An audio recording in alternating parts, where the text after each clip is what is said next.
Consider supporting us by joining the official On The Windowsill Discord server. Most of the game updates and extra stuff will be on there. If you'd like to check it out, link is in the description below. A few months ago, me and my friend Flyaway decided to enter GM48, a weekend-long game jam where you must make a game in just 48 hours around a given theme. We decided to team up under the name Flying Toaster, with him doing the coding and me doing the art. On the 17th of October, the theme Watch Them Grow was announced. The night of the announcement was spent brainstorming. First came the idea. How do we make a quick, simple game around the theme, Watch Them Grow? Eventually, I settled on the idea of an idle plant simulator, as I hadn't done much game development around save files, and making an idle game would force me to learn. The original idea was a game where you water and play WarioWare-like minigames with the plant to raise its affection level, and then wait a time to come back and repeat the process to grow and evolve the plant. On the first day, we hopped in a Discord call and started designing the initial plan. I made 3 stages for our little plant boy and gave him a handful of expressions.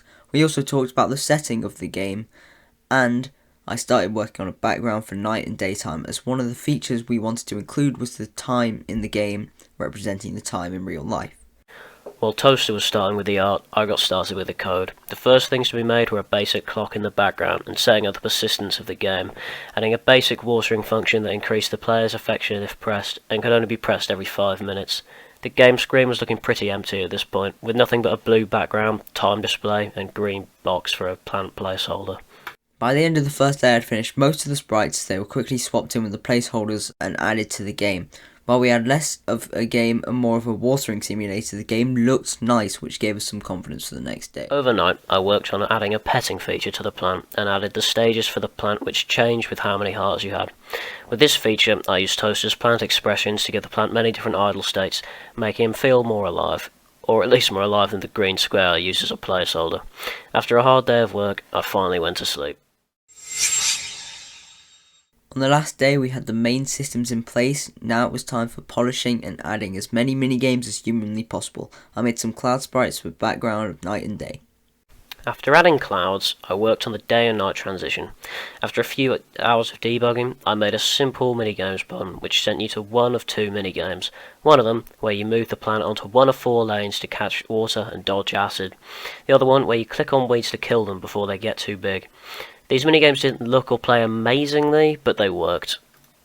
After this, we felt we had done everything we could for the jam and uploaded our project. Finally, the results had come in and we placed 35th, a pretty good score for our first jam as a team. In review, our game had a few issues we decided to fix after the jam, which eventually turned into the idea of making it a full-fledged game. That's what the point of this video is. The start of our devlog for On The Windowsill. We decided to address the issues of the game jam before thinking of new ones. The first issue was difficulty of the minigames. The minigames are the most rushed and broken part of the project. Not only was one of them hard and one really easy, but there was also only 2, in which when you play was decided randomly. One of the first things I made after the jam was a menu, so you can select each minigame individually with spaces for new ones to be added. The plan is to have many unlockable minigames, which all have individual timers. Another broken part of the game was the day and night background switching thingy.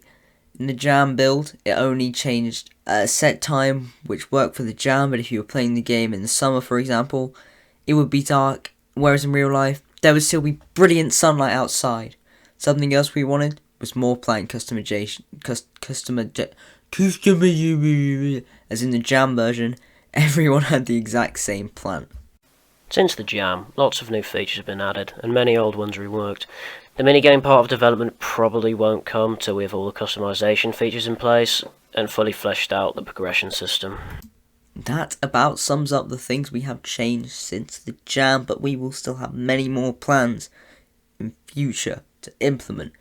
So here's what you can expect from us over the next devlog. One of the first things we want doing is more plant variation. While the different types of plant haven't been finalised yet, we plan to add many different plant types that you can unlock and collect. A prestige feature will be added where you can get new plant, all your old ones stored in the greenhouse where you can try and collect every species in addition of random colours. We will make everyone's greenhouse different and unique. As we said before, we also hope to have greater customization, like different wallpapers and backgrounds, which the player can change in the customization menu. Well, looks like we reached the end of the video. Thank you for watching, and make sure you subscribe so you can catch the next devlog when it comes out. In the description of this video, you can find the link to download the Game Jam version of the game because it's still up on the website. Remember, it's also made up BS. Thanks so much for the support so far, and we hope you stick around for the next devlog.